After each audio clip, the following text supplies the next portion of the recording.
Selamat berjumpa saudara-saudari yang mengasihi Tuhan, dikasihi Tuhan Yesus Kristus.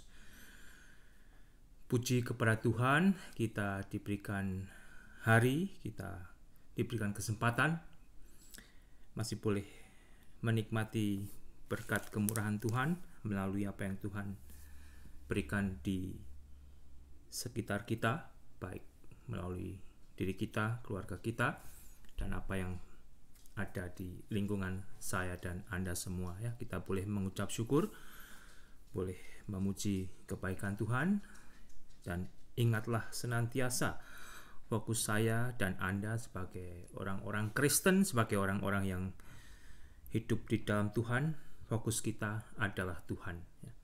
Fokus kita bukan apa yang terjadi di kiri, kanan, depan, dan belakang kita. Fokus kita, pegangan kita tetap kepada Tuhan, dan dari situ kita bisa diberikan pertolongan Tuhan untuk menghandle ya, untuk menghadapi segala sesuatu yang terjadi di dalam kehidupan saya dan Anda, baik duka maupun suka ya. Di dalam suka pun kita memerlukan Tuhan. Kalau tidak, saudara, kita bisa lupa ya, kita bisa terbuai oleh kesukaan kita dan menjadi kesukaan dunia. Saudara, saya akan berdoa untuk memuji kebaikan Tuhan. Terpujilah namamu Bapa, Engkau baik, sungguh baik. Penuhi hati kami, anak-anakmu, dengan Roh Kudus-Mu. Berikan terang-Mu, berikan pertolongan-Mu, sehingga kami boleh menjadi orang-orang Kristen yang menunjukkan jikalau Kristus hidup dan berkuasa atas diri kami. Kami menunjukkan jikalau Kristus adalah pemilik hidup kami. Ampuni untuk segala dosa kami, Bapa, dan biarlah kami juga boleh merindukan firman-Mu senantiasa. Dalam nama Tuhan Yesus hamba dan kami semua yang setuju berkata amin. Saudara, saya akan membagi firman Tuhan dari Titus pasal yang kedua. Mulai dengan ayat yang ke-11 yang berbunyi demikian, saudara. Karena kasih karunia Allah yang menyelamatkan semua manusia sudah nyata. Allah mendidik kita supaya kita meninggalkan kefasikan dan keinginan-keinginan duniawi. Dan supaya kita hidup bijaksana, adil, dan beribadah di dalam dunia sekarang ini. Dengan menantikan penggenapan pengharapan kita yang penuh bahagia dan penyataan kemuliaan Allah yang maha besar dan juru selamat kita Yesus Kristus, yang telah menyerahkan dirinya bagi kita untuk membebaskan kita dari segala kejahatan dan untuk menguduskan bagi dirinya suatu umat kepunyaannya sendiri yang rajin berbuat baik. Beritakanlah semuanya itu, nasihatilah dan yakinkanlah orang dengan segala kewibawaanmu. Janganlah ada orang-orang yang menganggap engkau rendah. Itu firman Tuhan, saudara, dari Titus pasal kedua ayat 11 sampai dengan 15. Ya. Saya senantiasa memerlukan firman Tuhan, diingatkan oleh firman Tuhan, dan semoga Anda juga tidak bosan-bosan untuk mencari dan mau diingatkan oleh firman Tuhan, karena firman Tuhan itu apa, saudara? Menurut Mazmur pasal 119 ayat 7 ya. Terkenal sekali itu, Anda sering menyanyikannya juga. Mazmur 119 ayat 105, firman-Mu itu pelita bagi kakiku dan terang bagi jalanku. Ya. Tandanya, kalau Anda masih terantuk, Anda masih terpleset, Anda masih jatuh, karena memang Anda masih dan akan selalu memerlukan firman Tuhan. Saya dan Anda sebagai orang-orang yang percaya kepada Allah dan percaya kepada Yesus Kristus sebenarnya dididik sendiri oleh Allah, ya. Baik secara langsung melalui pembacaan Alkitab, melalui inspirasi Roh Kudus, melalui persekutuan di mana Anda bersekutu, dan hal-hal yang lain. Sebetulnya kita dididik oleh Allah. Kita tidak hanya percaya kepada Yesus dan sekian, selesai.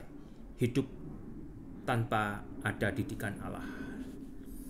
Setiap hari, setiap waktu kita dididik agar menjadi lebih mengenal Allah, lebih menjadi dewasa di dalam iman, dan lebih mengerti bagaimana hidup sebagai anak-anak yang telah menjadi bagian daripada keluarga kerajaan Allah.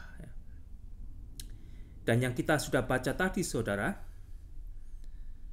kita dididik supaya apa? Meninggalkan kefasikan, meninggalkan kehidupan di dalam dosa dan keinginan-keinginan duniawi, dan supaya kita hidup bijaksana, adil, dan beribadah di dalam dunia sekarang ini. Firman Tuhan ini seolah-olah terdengar sangat sederhana, tetapi prakteknya tidak sesederhana yang sebagaimana Anda bisa baca dan dengar. Apakah Anda sudah mempraktekkan ini minggu lalu, bahkan kemarin, bahkan hari ini, saudara, agar kita meninggalkan kefasikan, kita meninggalkan kehidupan di dalam dosa, kita meninggalkan kehidupan untuk mengingini hal-hal duniawi, supaya kita hidup bijaksana, agar kita adil dan beribadah di dalam dunia sekarang ini.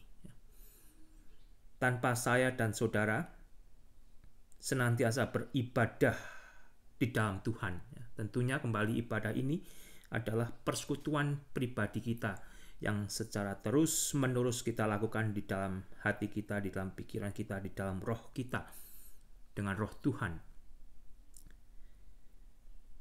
Kita bisa terpeleset dengan mudah, kita bisa meninggalkan Tuhan dengan mudah, karena dunia saat ini yang menguasai adalah penguasa kerajaan angkasa. Dunia yang kita hidupi sekarang ini dibungkus oleh dosa. Dan Anda menyaksikan bagaimana kuasa iblis itu bekerja di setiap sudut kehidupan dunia ini. Kalau Anda meninggalkan peribadahan Anda hari ini, Anda memang tidak perlu ke gereja, Anda tidak perlu ke persekutuan saat ini juga, tetapi Anda bisa beribadah melalui roh Anda, dengan roh Tuhan.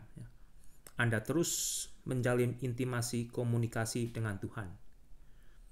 Bukan secara fisik, tetapi secara roh. Oleh karena itu, baik saya maupun Anda sebagai orang-orang yang sudah diselamatkan oleh Allah di dalam Yesus Kristus, yang mana keselamatan Allah itu telah nyata, dikaruniakan kepada manusia. Pernyataan Allah itu telah dinyatakan di dalam diri Yesus, saudara, dan kita yang sudah percaya, kita dididik Allah supaya meninggalkan kefasikan, keinginan-keinginan duniawi, supaya kita hidup bijaksana, adil, dan beribadah di dalam dunia sekarang ini.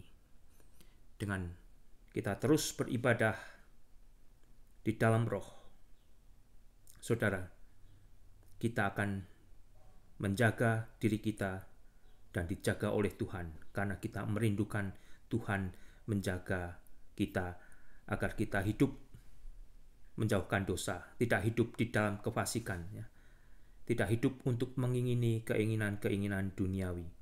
Keinginan-keinginan duniawi terus akan terkikis, dan kita akan tambah tahu keinginan seperti apa yang diajarkan oleh Allah yang harus kita tumbuhkan.